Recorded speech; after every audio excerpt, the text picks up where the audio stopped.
నమస్తే సార్, మీ పేరండి? నా పేరు డాక్టర్ ప్రహ్లాదయ్య. ప్రహ్లాద్ గారు ఏం చేస్తుంటారు సార్ మీరు? నేను కన్సల్టెంట్. ఇంకెంత వయసులో ఇంకేం చేయమంటావు? లేదు సార్, గత 5 సంవత్సరాలుగా అయితే రాష్ట్రంలో వైసీపీ ప్రభుత్వాన్ని అయితే చూశారు. మరికొద్ది రోజులు అయితే రాష్ట్రంలో ఎలక్షన్ జరగబోతోంది. ఈసారి ఎన్నికల్లో ఏ ప్రభుత్వం వస్తే రాష్ట్ర అభివృద్ధి బాగుంటుందని మీరు భావిస్తున్నారు సార్? అంటే మేము భావించటం కాదు, ఇక్కడ ఉన్నటువంటి పేద బడుగు బలహీన వర్గాలు, మధ్యతరగతి, చదువుకున్న యువతి యువకులు వాళ్ళు భావించాలి. ఎందుకనంటే మేము ఆల్రెడీ ఒక కెరీర్ అంతా కంప్లీట్ అయ్యి రిటైర్మెంట్ స్టేజ్లో ఉన్నాము. భవిష్యత్తు మీద ఆశలు ఉన్నటువంటి వాళ్ళకి ఏ ప్రభుత్వం అయితే ఏం చేయగలుగుతుంది అనేది వాళ్ళు కరెక్ట్గా డెసిషన్ తీసుకోవాలి. మా డెసిషన్ పెద్దగా ఇంపార్టెంట్ కాదు కదా.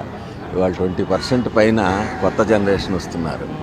వాళ్ళు చదువుకున్న తర్వాత ఉద్యోగ అవకాశాలు ఈ రాష్ట్రంలో ఉన్నాయా, పొరుగు రాష్ట్రాలకు వెళ్ళాలా?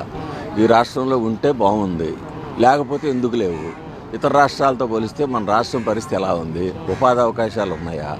ఇండస్ట్రీస్ వస్తున్నాయా? పెట్టుబడులు వస్తున్నాయా? పెట్టుబడితో పాటు ఉపాధి అవకాశాలు ఉన్నాయా? ఇవన్నీ ఆలోచించుకుని వాళ్ళు వైస్ డెసిషన్ తీసుకుంటారనుకుంటున్నా. ఏదో ఒక్కోసారి ఈ 5 సంవత్సరాల నుంచి ఇది ఎలా ఉంది మీకు తెలుస్తూ ఉంటుంది కదా, మన రాష్ట్రంలో పెట్టుబడులు కానీ, ఉద్యోగ అవకాశాలు కానీ, ఉపాధి కల్పన కానీ ఎలా ఉంది అనుకుంటున్నాను? అంటే మీరు మాలాంటి వాళ్ళని చాలా వేల మందిని ఇంటర్వ్యూ చేసి ఉంటారు. మీకు వచ్చిన ఇన్పుట్ డెఫినెట్గా మంచిగానే ఉంటుంది అనుకుంటున్నా. మంచి ఇన్పుటే వచ్చి ఉంటుంది మీకు. అంటే నేను చెప్పేది ఏంటంటే, ఈ పెట్టుబడులు వచ్చి ఉపాధి అవకాశాలు వస్తే ఇతర రాష్ట్రాలకి వెళ్ళాల్సిన అవసరం లేదు.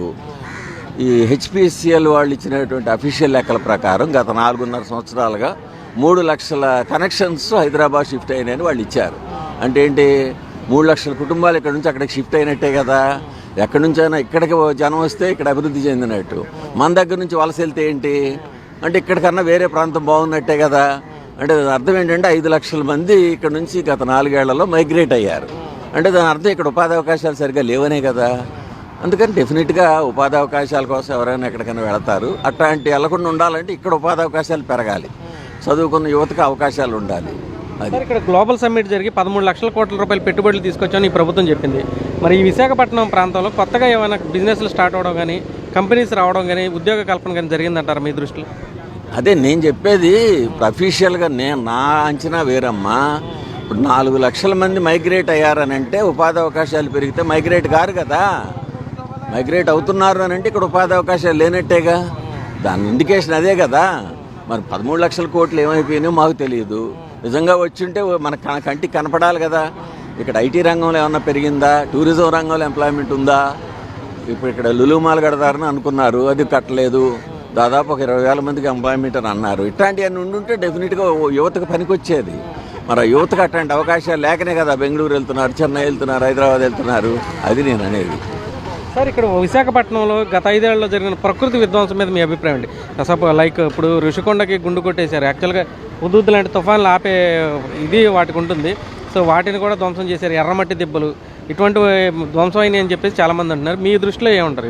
అది ఖచ్చితంగా ఒక వార్త మీడియాలోనో పబ్లిక్ దృష్టిలోకి వచ్చిందంటే నిప్పు లేనిదే పొగరాదంటారు. ఎంతో కొంత లేకపోతే బయటికి రావు కదా.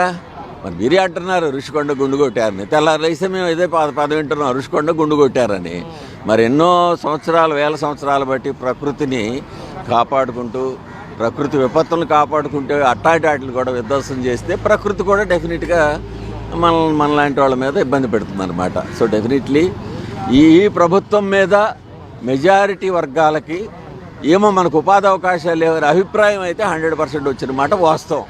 మిగిలిన వర్గాల గురించి నాకు తెలియదు. మాకు ఎంతసేపు ఎడ్యుకేటెడ్ పర్సన్స్గా మేము ఆలోచించేది, ఇక్కడ చదువుకున్న యువత ఇక్కడ అవకాశాలు ఉన్నాయా లేవా, ఇతరత్రా ఉద్యోగాలు ఉన్నాయా లేవా, ఉపాధి అవకాశాలు ఉన్నాయా లేవా. మేము హైదరాబాద్లో ఉంటాము. తెల్లాలేస్తే బోళ్ళంతమంది హైదరాబాద్ వస్తూ ఉంటారు, ఏదైనా జాబ్ ఉంటే ఇప్పించండి అని. మరి దాని అర్థం ఏంటి? ఇక్కడ ఖచ్చితమైన అభిప్రాయం ఇక్కడ ఏమి ఉపాధి అవకాశాలు లేవు, ఇక్కడ నుంచి వేరే ప్రాంతాలకు వెళ్తున్నారు. అది తగ్గాలంటే ఏంటి? ఇన్ని ప్రకృతి వనరులు, 900 కిలోమీటర్ల కోస్టల్ కారిడార్ ఉన్నటువంటి ఆంధ్రప్రదేశ్ ఇతర రాష్ట్రాలకి యువతను పంపిస్తుంటే దాని సంకేతం ఏంటంటున్నా, ఖచ్చితంగా ఇక్కడ చదువుకున్న యువతకి అవకాశాలు లేవు. అది మెరుగుపడాలి అని అంటే ఈ ప్రభుత్వ విధానం మారాలి, లేకపోతే కొత్త ప్రభుత్వం రావాలి, అంతే కదా. ఇంకంతకన్నా ఏం చెప్తాం మేము?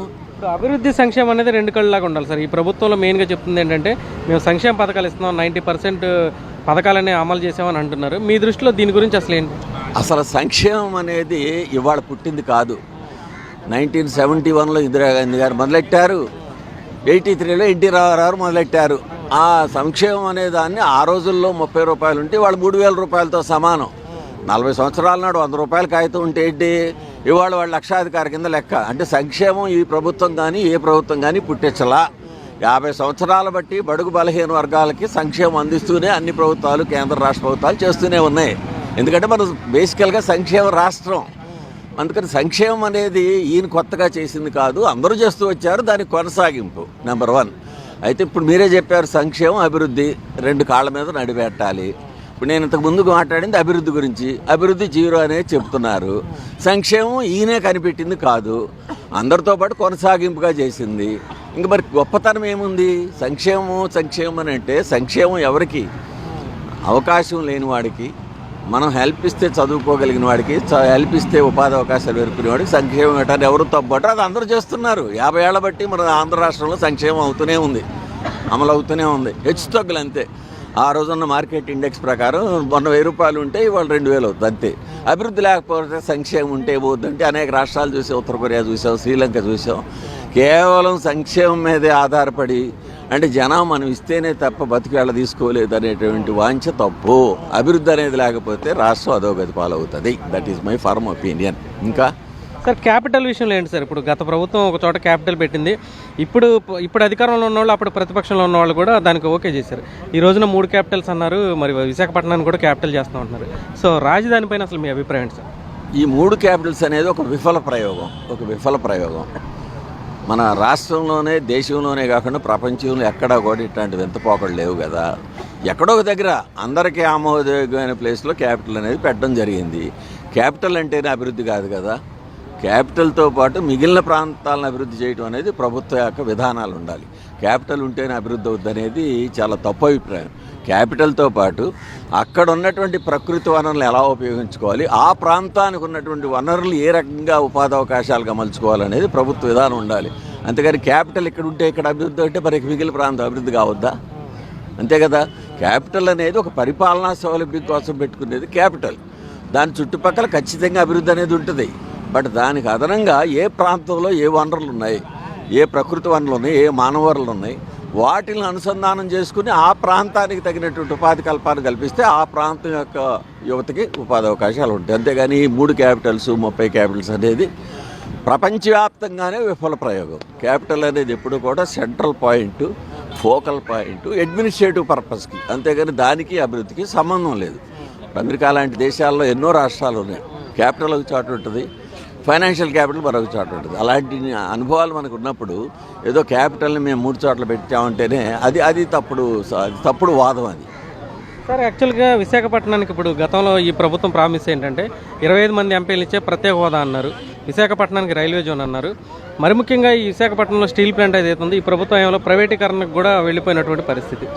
సో ఇప్పుడు ఇక్కడ ఉన్నటువంటి ఎంపీలు ఎవరైతే ఉన్నారో ఇప్పుడు పోటీ చేస్తున్న వాళ్ళలో ఎవరైతే పార్లమెంట్లో బలంగా వాణి వినిపించి ఈ ప్రాంతానికి నిధులు పట్టుకురాగలరని మీరు అనుకుంటున్నారు సార్?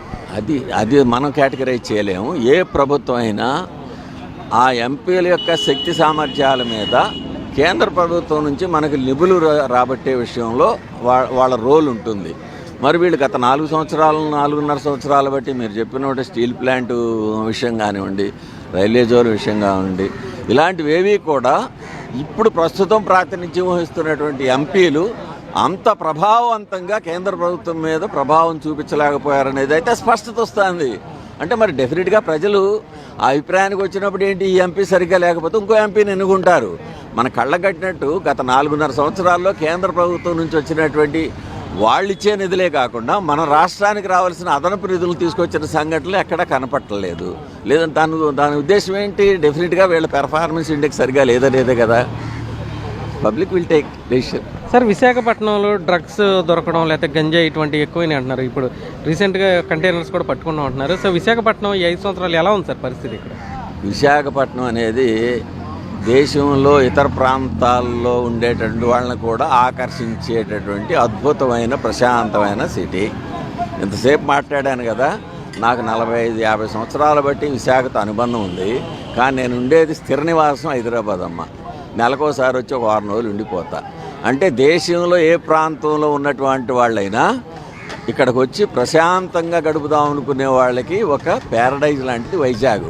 మరి గత 4 సంవత్సరాలు బట్టి అయితే కొంచెం అది ఇబ్బందికరమైన వాతావరణం వచ్చిన మాట వాస్తవం. అది కారణాలు అనేది మేము చెప్పలేము. డెఫినెట్గా మాకు వార్తలు మీడియా ద్వారా కానీ సోషల్ మీడియాలో కానీ వచ్చేది ఏంటంటే ఇదివరకు ఉన్నటువంటి ప్రశాంతత ఖచ్చితంగా తగ్గిందనేది జనరంజకంగా ఉన్నటువంటి వార్త.